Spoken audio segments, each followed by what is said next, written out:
Sepanjang tahun 2021, perempuan di Indonesia masih terus mengalami kekerasan dan pelanggaran hak dalam berbagai konteks. Ragam kekerasan yang tercatat meliputi kekerasan seksual, termasuk kekerasan yang menyasar seksualitas perempuan, kekerasan perempuan akibat dampak krisis iklim, kekerasan terhadap perempuan yang terjadi di wilayah konflik agraria, maupun kekerasan terhadap perempuan buruh migran. Seperti halnya perempuan di Pubabu yang harus menghadapi konflik agraria berkepanjangan dalam mempertahankan ruang hidupnya.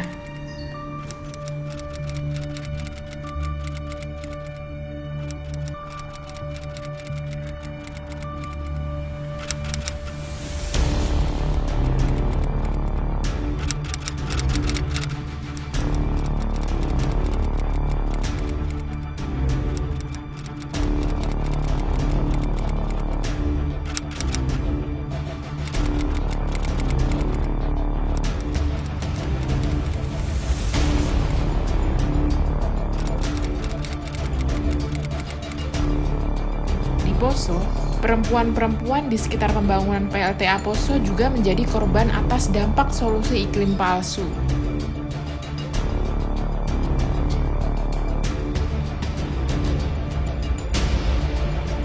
Bertani memang dilakukan oleh perempuan dan laki-laki, tetapi siapa kemudian yang memastikan pangan itu tersedia, cukup atau tidak cukup, tersedia atau tidak tersedia di dalam rumah, gitu. Tentunya perempuan, gitu. Situasi hilangnya lahan kelola ini akan berdampak terhadap kebutuhan pangan perempuan maupun ekonomi perempuan, gitu. Perempuan-perempuan yang terdampak oleh konflik agraria, pembangunan proyek strategis nasional, dan proyek iklim palsu melawan di garis depan demi mempertahankan ruang hidupnya. Seperti Wadon Wades, mereka harus berhadapan langsung dengan aparat dan lagi-lagi menjadi korban kekerasan. Ya, karena kami terutama ibu-ibu yang akan merasakan dampaknya, karena ibu yang mungkin di dapur mau masak air juga nggak ada air, mau minum nggak ada air, mau mandi nggak ada air, jangankan mau menyuci, mau mandi juga nggak ada air. Karena pertama-tama kami akan kehilangan semua kalau ruang hidup kami dirampas, dikeruk, ditambang itu kami akan kehilangan sumber mata air, tempat tinggal, bisa bermasyarakat, anak-anak tidak bisa belajar dengan baik seperti sedia kala, tidak bisa bermasyarakat, akan betah. Kalau tanah kami dirusak, kami juga tidak bisa tanam tanaman padi dan sayur-sayuran dan masih banyak lainnya. Jadi kalau mau diancam gimana caranya tetap menolak. Jadi sekali menolak tetap menolak sampai kapanpun. Kalau tanah kami dirampas, ruang hidup kami. Mereka yang sudah kehilangan ruang hidupnya terpaksa mencari sumber penghidupan lain dengan bekerja menjadi buruh migran di luar negeri. Pekerjaan tersebut tentu tidak terlepas dari resiko lemahnya perlindungan negara terhadap buruh migran dan bahaya perdagangan manusia. Kerentanan berlapis yang mereka alami sesungguhnya berawal dari tindakan represif negara dalam merebut sumber kehidupan perempuan. Perempuan ini saya nggak bisa apa, karena bukan saya aja yang berharap.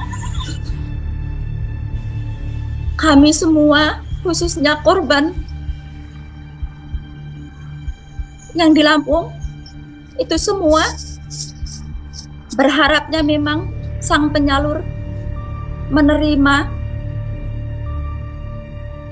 pelajaran yang setimpal dengan perlakuan dia yang kepada kami, memperlakukan kami lebih terhormat dari seekor anjing. Karena kami harus menjilati barang-barang yang walaupun saya udah berumah tangga, tapi saya belum pernah melakukan hal yang saya lakukan dalam pekerjaan saya. Apalagi teman-teman yang lainnya statusnya masih gadis muda, anak-anak belia. Karena itulah saya bisa nekat, karena setiap hari saya harus mendengar rintihan tangisan anak-anak. bagikan tadi adalah sebagian kecil dari pengalaman perempuan di kampung yang jarang terdengar di media mainstream. Bayangkan kampung halamanmu, tempat di mana kamu lahir dan tumbuh dewasa, di mana sumber pangan dan air bersih tersedia melimpah, dan suasana yang guyup, lalu berubah begitu saja saat perusahaan dan investor mulai melirik potensi sumber daya alamnya. Jalan-jalan di kampungmu menjadi rusak karena dilalui truk-truk raksasa. Karenanya kamu dan keluargamu harus menghirup udara kotor. Air bersih mulai tercemar dan langka. Dan lama-kelamaan, mereka juga menginginkan tanah dan ruang hidupmu, mengancam dan merusak masa depan generasi keluargamu. Apa yang kamu rasakan? Ya, sedih dan marah. Itulah yang selama ini dirasakan oleh perempuan petani, perempuan nelayan, dan perempuan pesisir. Mereka harus berhadapan langsung dengan korporasi yang rakus dan pemerintah yang menutup mata, bahkan mengambil untung atas penderitaan rakyatnya. UU Cipta Kerja Omnibus Law disahkan di tengah krisis pandemi untuk melegitimasi datangnya para investor yang merenggut ruang hidup perempuan akar rumput. Namun RUU Keadilan dan Kesetaraan Gender atau RUU KKG dan RUU Penghapusan Kekerasan Seksual atau RUU PKS tak kunjung disahkan sebagai bentuk perlindungan hak asasi perempuan.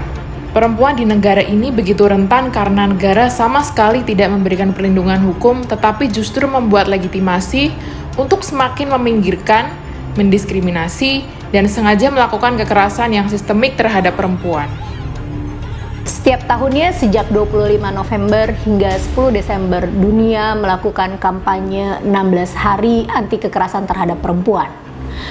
Kampanye yang puncaknya terjadi pada 10 Desember adalah sebuah pengingat bahwa hak perempuan adalah juga hak asasi manusia.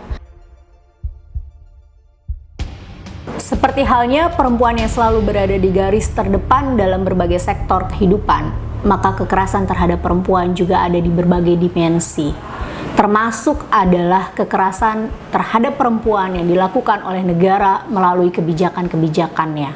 Untuk itu kawan, kita perlu terus mengkonsolidasikan kekuatan. Kita perlu terus mengkonsolidasikan gerak kita bersama bahwa yang kita lakukan bukan hanya sekedar memperjuangkan hak perempuan, tapi kita membersamai perempuan-perempuan buruh migran, tapi kita membersamai perempuan-perempuan yang ada di wilayah konflik agraria, bahwa kita membersamai perempuan-perempuan yang menjadi korban dari kebijakan-kebijakan diskriminatif yang tubuh, pikiran, dan ruang geraknya selalu dikontrol oleh kebijakan negara. Kita bersama seluruh perempuan di berbagai wilayah dengan berbagai macam lapisan identitas yang ada, dengan berbagai macam konteks dan situasi yang dihadapi oleh perempuan-perempuan tersebut, untuk bersama-sama kita mendesak, kita meminta agar hentikan kekerasan negara terhadap perempuan. Sekarang juga hidup perempuan!